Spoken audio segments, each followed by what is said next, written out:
Praise the lord. దేవుని ప్రశస్తమైన నామమునకు మహిమ కలుగునుగాక. ప్రభు నామమున మీ అందరికీ హృదయపూర్వక వందనాలు. ఈ ఉదయకాలము దేవుని వాక్యాన్ని విందాం. రోమీలకు రాసిన పత్రిక 8వ అధ్యాయము 32వ వచనము. తన సొంత కుమారుణ్ణి అనుగ్రహించుటకు వెనుతీయక మన అందరి కొరకు ఆయనను అప్పగించినవాడు ఆయనతో పాటు సమస్తమును మనకెందుకు అనుగ్రహింపడు?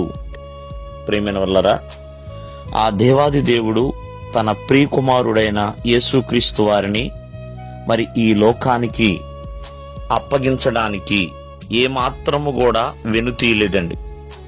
ఈ విషయాన్ని మనము జ్ఞాపకం చేసుకోవాలి. ఇక్కడ యేసుక్రీస్తు మనందరి కొరకు ఆయన అనుగ్రహించబడ్డాడు. ఎందుకంటే మనమందరము కూడా నిత్యజీవం పొందాలని ఆయనను అనుగ్రహించను అని దేవుని యొక్క వాక్యం సెలవిస్తుంది. ఆయన మనందరి కొరకు కూడా తన సొంత కుమారుణ్ణి ఇవ్వటానికి వెనుతీయలేదు. కాబట్టి ఇది ఒక గొప్ప బహుమానమే అని చెప్పడానికి ఏమాత్రం కూడా సందేహము లేదు. ఈ గొప్ప బహుమానము, ఈ గొప్ప వరము నజరేయుడైన యేసుక్రీస్తు వారు. ఎందుకంటే యేసుక్రీస్తు మనందరికీ కూడా వెలుగుగా ఈ లోకానికి వచ్చాడండి. వెలుగుగా ఉన్నాడు ఆయన. ఒక మార్గదర్శిగా మనందరి కొరకు ఆయన వచ్చి ఉన్నాడు.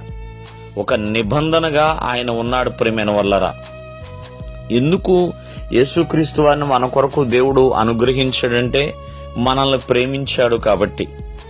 మన పాపముల నిమిత్తమై యేసుక్రీస్తు వారు ఒక ప్రాయశ్చిత్తముగా ఉండాలని, మనము పరిశుద్ధులుగా మార్చబడాలని ప్రియమైన వల్లరా తన ప్రియకుమారుణ్ణి ఈ లోకానికి అర్పణగా, బలిగా అప్పగించాడు.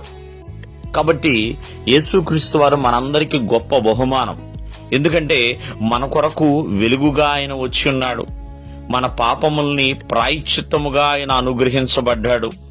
ప్రియమైన వల్లరా, అంతేకాకుండా ఆ యేసుక్రీస్తు వారి ద్వారా ఆ నిత్య జీవాన్ని పొందుకోవటానికి ఒక మార్గముగా ఉన్నాడు. కాబట్టి ఈ వరం అనేది ఈ బహుమానం అనేది చాలా ఉన్నతమైనదండి.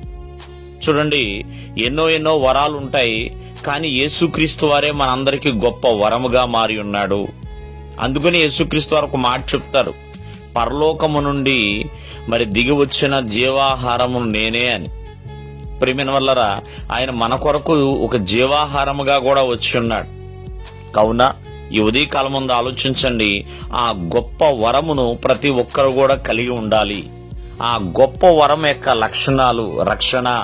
మనం ఆ గొప్ప వరము ద్వారా రక్షణ పొందుకుంటున్నాం, విశ్వాసం పొందుకుంటున్నాం. ప్రియమైన వల్లరా, మరి విమోచన పొందుకుంటున్నాం. అన్నిటికంటే ప్రాముఖ్యంగా ఆ నిత్య జీవాన్ని కూడా పొందుకుంటాం. దేవుడు మిమ్మను ఆశీర్వదించునుగాక. ఆమేన్.